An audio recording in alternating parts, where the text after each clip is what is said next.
This is the Rink, located at the corner of Washington and Britannia. It is a little shopping center 1 block off the St. Charles streetcar line, 1 block away from Commander's Palace Restaurant, and catty corner to the St. Louis Cemetery. This makes it an ideal spot for the tour groups that meet here daily. It is also the home of Still Perkin Coffee Shop.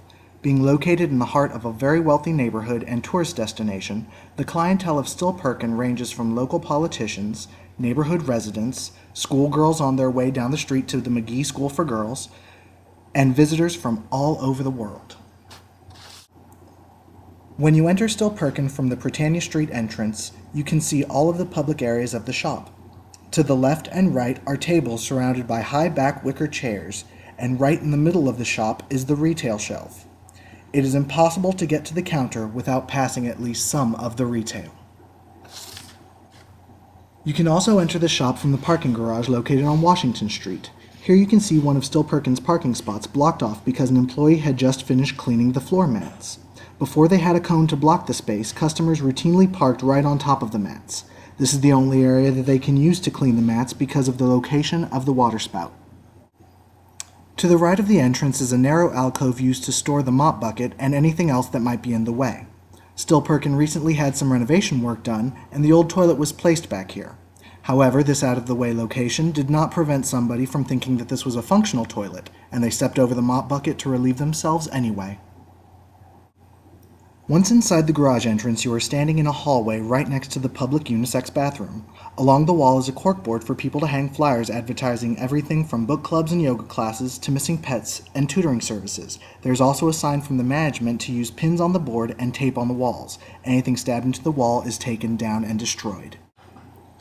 If you leave the hallway and take a left, you will walk past retail on either side of you. Assorted knickknacks and coffee cups to your right, bags of coffee and tea to your left. After these shelves, you come to the pastry case and counter, where you can place an order for food and beverages and pay for any retail you may have picked up along the way. Above the pastry case is a sign that reads "Line forms here." Sadly, the existence of this sign is missed by the vast majority of customers. Some assume that if they take a seat they will be waited on. Others try to form a second line at the counter and are informed, not always gently, how the line needs to be formed. Here are the 2 managers of Still Perkin. From their vantage point behind the counter, they have a view of most of the shop. The owner made a rule that at least 1 employee must be behind the counter at all times in order to watch the customers. On a Saturday evening, the shop is relatively calm though, so they are just killing time before they close. Behind the counter is a large window.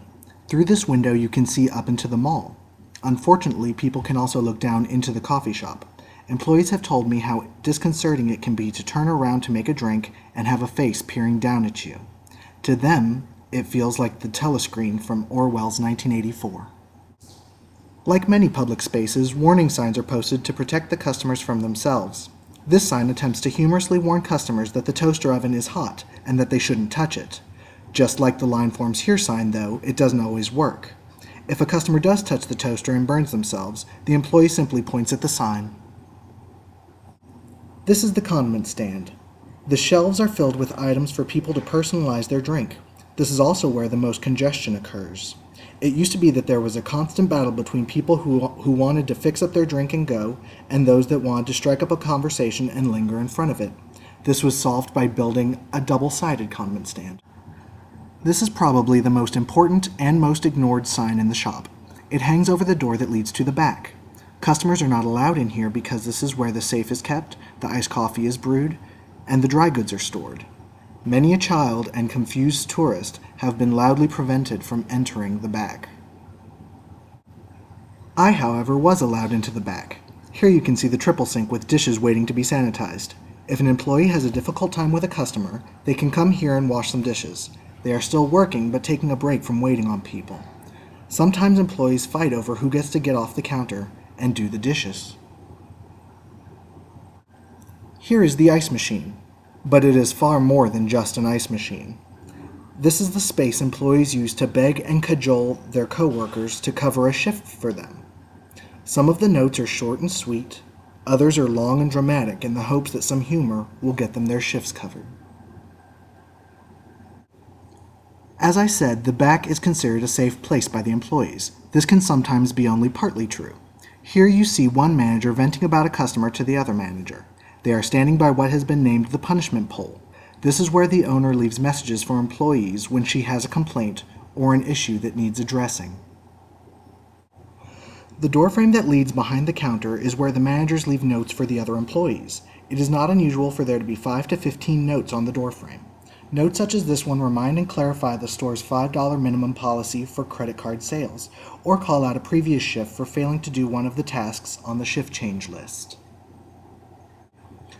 When you enter the shop from Britannia, on your left is a door that leads out onto the deck.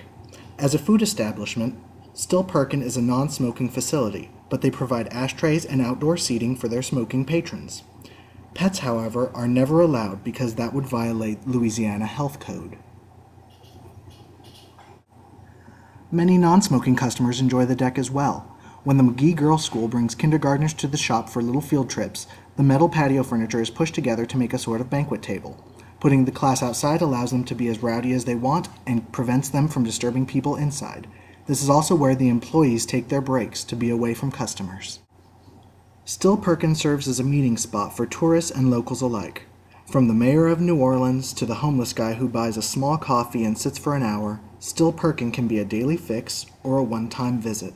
But this public place is also a privately owned establishment, and certain rules must be followed in order to use it.